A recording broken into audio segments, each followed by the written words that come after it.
한국이 UFO를 복제했다는 속보가 뜬다 해도 이젠 별반 놀라지도 않을 듯. 모쪼록 우리의 국회가 진짜 국회로 다시 태어나 제대로 일을 해주길 국민의 한 사람으로 바라봅니다. 현재 진행 중인 초방사 양자 엔진을 소형화하여 위성에 실을 수 있게 되면 위성 에너지 문제는 해결될 듯. 일본은 그렇게 좋은 위성 기술을 가지고도 왜 북한 미사일 발사 개수는 파악을 하지 못하는가? 네티즌들이 왜 그렇게 반응하고 댓글을 달았을까요? 이유를 한번 봅시다. 성능이 부족한 무기를 세일즈로 팔았다. 요새 한국 무기가 세계 시장에서 인기를 끌자 일본 극우들이 부리는 억지입니다. 일본 무기에 비해 성능이 열등하고 신뢰성이 떨어지는 한국 무기를 대통령이 체면도 잊은 채 구걸하듯 팔아치웠다는 것인데요. 그러나 일본의 준전문가들은 이런 일본 극우가 한심하다며 일본 방산이 한국에 따라잡혔다며 비명을 지르고 있습니다.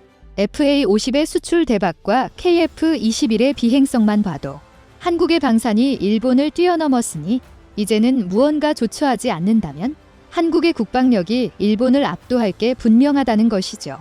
뿐만 아니라 갈라파고스화의 정점인 방산 무기를 혁신해야 한다고 주장하는데요. 일본의 갈라파고스화는 외부 환경과 완전히 단절된 채 독자적인 생태계가 구성된 갈라파고스처럼 예시대에 묶인 채 고립된 일본의 처지를 일본인들이 스스로 비꼴 때 자주 사용하는데요. 하지만 극우 일본인의 이런 주장과는 반대로 한국의 눈부신 발전에 일본 정부는 겁에 질렸습니다. 그도 그럴 게 최근 대한민국의 성장세는 세계가 집중할 만큼 어마어마해졌기 때문입니다. 특히 국방 분야에서 연일 새로운 무기를 개발하고 배치하면서 국방력을 강화하고 있는데요. 심지어 FA-52K9처럼 여러 명품 무기들이 해외로 수출되는 등 성과까지 큽니다. 반면 일본 방산은 처참히 무너지고 있습니다. 무조건 최강의 무기를 만들겠다는 망상에 ROC 기준을 높게 잡다가 성능은 생각보다 떨어지는데 가격은 금값인 방산 쓰레기 들이 넘쳐납니다. 그 결과 대한민국보다 수십 년 앞서 각종 첨단 무기를 개발한 나라임에도 불구하고 1945년 이후 지금까지 단 한 차례도 무기 수출에 성공하지 못했습니다. 이러니 일본이 한국의 성장을 두려워하는 것도 어느 정도 이해가 가는데요. 하지만 일본이 이렇다고 우리가 자만해서는 안 됩니다. 아무리 우리 한국의 성장세가 가파르다고 할지라도 한때 세계 2위 경제 대국이었던 일본은 쉽게 꺾기는 어렵기 때문입니다. 이를 증명하는 게 한일 우주 격차입니다. 그래서 현재의 대한민국은 우주 분야에서 엄청난 투자를 하고 있습니다. 다가올 미래전에서 지휘 통제와 유도무기 운용에 꼭 필요한 우주 전력에 사활을 건 것이죠. 그 결과 우주청 설립 논의가 국정과제로 올라서고 KPS 425 사업 등 우주군 전력 육성을 위한 여러 프로젝트가 진행 중인데요. 하지만 이런 노력에도 아직은 일본에 뒤처졌다는 평이 지배적입니다.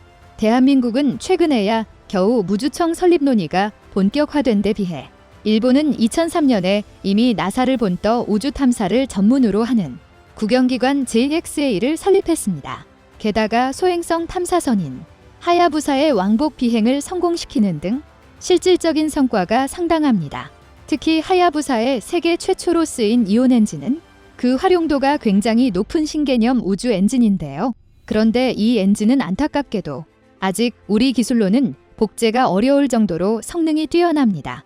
그래서 우리 국방기술진을 중심으로 이온 엔진 분야에서 일본을 추격할 준비를 시작했습니다. 뿐만 아니라 이온 엔진을 적용할 대상까지 선정을 끝마친 상황인데요. 오늘은 한국이 일본의 우주기술을 따라잡기 위해 개발 중인 여러 우주기술에 대해 알아보겠습니다. 일본의 방위산업을 이야기할 때 이 갈라파고스화라는 말이 꼭 나옵니다. 아날로그라고 욕을 먹는 일본 기업에서도 방산만큼 폐쇄적이고 비효율적인 시스템은 그다지 많지 않기 때문인데요. 최강의 전투기를 만들겠다며 세계 최초로 ASA 레이더를 채용하고 FBW를 적용했다가 이도 저도 아닌 폐기급 전투기가 된 FE, 최강의 정찰 헬기를 만들겠다며 온갖 무장과 첨단 센서를 집어넣다가 웬만한 공격 헬기보다 비싼 일본의 우수한 기술력으로 만들었다며 허세를 떨었지만 동시대 소련이 개발한 비슷한 성능의 총기보다 30배나 비싸던 89식 소총 등 한심하다 못해 기가 차는 사례가 정말 많습니다. 이에 반해 한국의 방사는 탄탄대로를 빠르게 내달리고 있습니다. 기술 수준에 맞춘 현실적인 ROC로 무기를 개발하되 미래 기술 발전에 맞춰 개량이 가능하도록 여유를 둔 설계를 이용해 효율적으로 무기를 개발하고 있는데요. 이 덕에 무기를 수출할 때도 그냥 무기를 한번 팔고 마는 것이 아니라 후속 지원 사업, 개량 사업, 부품 판매 등 다양한 분야에서 수익을 극대화하는 데 성공했습니다. 그런데 이렇게 기세를 올리는 한국 방산도 아직 버거워하는 분야가 있습니다. 바로 국방 우주산업입니다. 최근 우주산업의 시장성이 날이 갈수록 향상 중입니다. 이에 따라 스페이스X의 뒤를 이어 블루 오리진, ULA 버진, 갤럭틱 등의 여러 기업이 우주 개발을 주도하고 있는데요. 심지어 국내에서도 이노스페이스라는 기업이 12월 중순에 대한민국 최초의 민간 로켓 발사를 시도할 준비를 마쳤습니다. 그리고 이처럼 우주 개발의 영향력이 많이 늘어나자 우주에 있는 시설을 안전하게 지키고 다른 국가보다 먼저 우주 이권을 확보하기 위한 우주군의 중요성이 부각됐습니다. 미국, 러시아, 중국 등 전통적인 우주 강국들은 앞다퉈 우주 전력을 통제할 조직을 편성했고 독일, 일본, 영국, 프랑스 등도 우주 전력 강화에 매진했습니다. 특히 이 중에서도 일본의 우주 산업 역량이 탁월합니다. 1960년대부터 미국에 착 달라붙어 우주 기술을 전수한 덕택에 상당한 로켓 기술력을 가졌으며 각종 위성과 설비를 만드는 능력이 굉장히 뛰어난데요. 그 결정체가 2003년 발사된 하야부사 위성입니다. 하야부사는 소행성 탐사를 위해 일본이 독자 기술로 제작한 위성인데요. 그런데 이 위성에는 정말 굉장한 기능이 탑재됐습니다. 그것은 바로 이온 엔진입니다. 이 이온 엔진의 가장 큰 장점은 무한 가속과 엄청난 연비입니다. 물리적인 연소와 폭발을 이용하는 일반적인 화학 연료와 다른 방식으로 입자화된 양이 온화를 이용해서 고작 수십 kg의 연료로 수십억 km를 비행할 수 있습니다. 너무 어마어마한 수치라 잘 믿기지 않으실 텐데요. 그런데 사실입니다. 일례로 일본 하야부사 로켓은 72kg의 제논가스를 사용해 무려 60억 km를 왕복 비행하는 데 성공했습니다. 지구에서 출발한 지 3년 만에 목표로 했던 소행성 이토카와에 착륙해 시료를 채굴한 뒤 2010년 지구로 귀환했습니다. 이런 기술력은 감탄밖에 안 나오는 성능인데요. 이온 엔진은 플라스마를 이용해 원자에서 전자를 떼어내고 그 과정에서 발생한 양이온으로 추진하는 엔진입니다. 주로 제논가스를 연료로 사용하는데요. 더 쉽게 설명해드리면 원자는 원자핵과 그 유명한 전자로 구성됩니다. 그리고 이때 전자는 마이너스, 그러니까 음전하이고 원자핵은 플러스, 즉 양전하입니다. 우리 일상에서 많이 쓰이는 것과 건전지와 비교하면 여기에 있는 플러스가 바로 이런 것인데요. 그래서 원자는 일반적으로 전기적 중성을 댑니다. 플러스와 이 가 균형을 이루고 있기 때문인데요. 그런데 이 원자에 고열이나 전기적 충격을 주어서 전자를 떨어뜨릴 수 있습니다. 그리고 이렇게 전자가 빠진 원자핵은 전기적으로 플러스가 됩니다. 이를 양이온이라고 부르는데요. 이렇게 양이온이 된 입자들은 서로 밀어내는 특성을 가지게 됩니다. 자석이 서로 밀어내는 것과 같은 원리인데요. 그런데 이온 엔진의 엔진룸은 한쪽만 열린 폐쇄된 공간입니다. 이때 튕겨나간 양이온들의 진행 방향을 전자로 살짝 제어해주면 일정한 방향으로 나아가는 엔진이 완성됩니다. 이게 바로 이온 엔진의 원리인데요. 의외로 성능에 비해 복잡하지 않습니다. 이온 엔진을 개발하기 위한 움직임이 진행되고 있습니다. 국방기술진흥연구소가 발표한 2022에서 2036 국방기술 기획서를 통해 진척이 일부 공개됐는데요.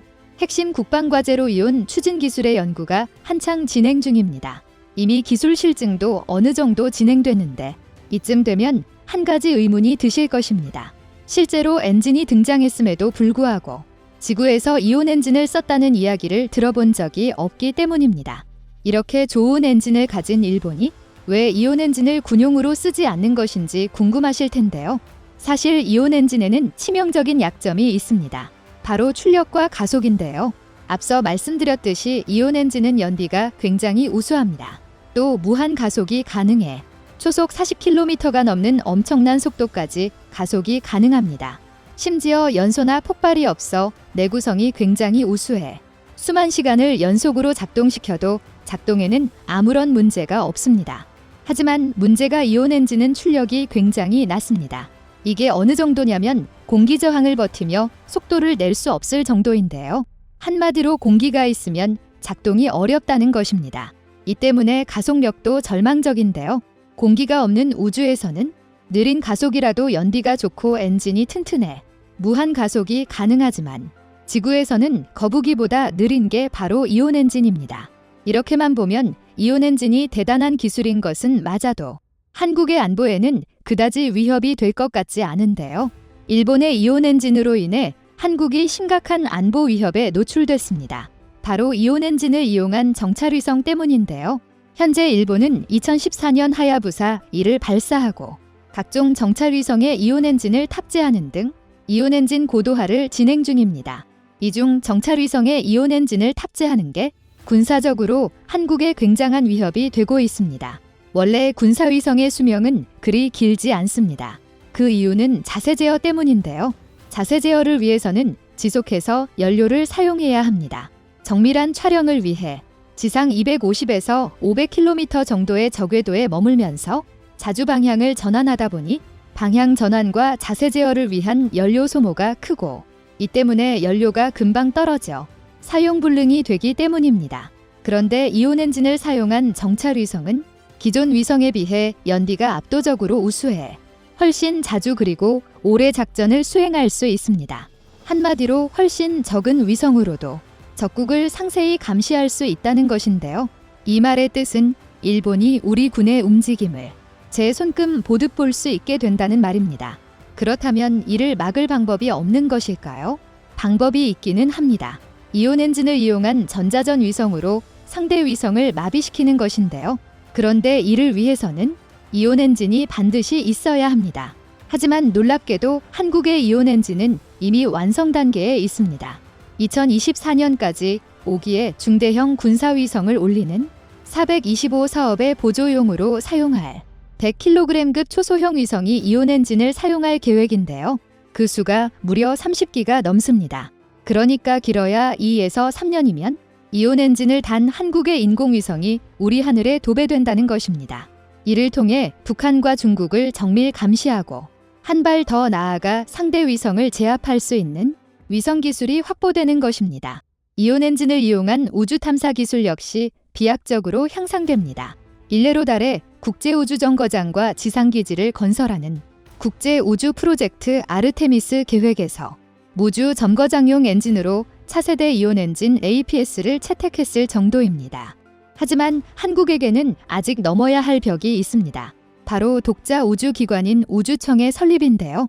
진보와 보수를 막론하고 국내에서 수십 년간 독립적인 우주기관인 우주청을 설립하자는 이야기가 나왔지만 안타깝게도 최근까지 큰 진전이 없었습니다. 다행히 누리호 성공 이후부터 본격적인 우주청 설립이 진행되고 있는 수준인데요. 이는 일본에 비해 20년이나 늦은 것입니다. 서둘러 우주청을 설립하지 않는다면 누리호 발사 성공다 우리 위성 이온 엔진 개발 등 우리 기술진이 만든 각종 첨단 기술이 제대로 계승되거나 발전되지 않을 수 있는 상황입니다. 대한민국의 우주청 설립이 하루속히 진행되어 K9 자주포로 일본의 99식 자주포를 압살했듯이 한국의 군용위성이 일본의 군사위성을 압도하는 모습을 볼 수 있기를 바랍니다. 다음은 관객들의 댓글입니다. 빨리 우주청 만들어 지금 개발된 기술이 성과를 볼 수 있도록 반드시 빨리 신설해야 합니다. 국회의원님들 정신 차리고 나라의 급한 사항들 빨리 챙기세요. 자리싸움들만 하지 말고 정말 정치인다운 정치인이 몇 명이나 될런지 참 의문입니다. 우주청에는 절대 친일파 영남 사람들이 일 못하게 해야 합니다. 우리 연구원들이 피땀 흘려가며 개발한 귀한 기술이 일본으로 유출될 수 있어요. 난 말할 때가 아닙니다. 우리도 방심하면 우리도 적골납니다. 그리고 지금 힘있고 돈 있는 놈들이 국민들, 노예 만들고 법으로도 억울한 사람들 많이 만들어 이 나라가 인구가 줄어 없어질 수도 있습니다. 일본은 소행성에서 채취한 시료를 가지고 뭘 알아냈을까? 혹시라도 소행성에 잠복해 있는 외계 바이러스라도 얻은 걸까? 좋으셨다면 구독과 좋아요 부탁드립니다.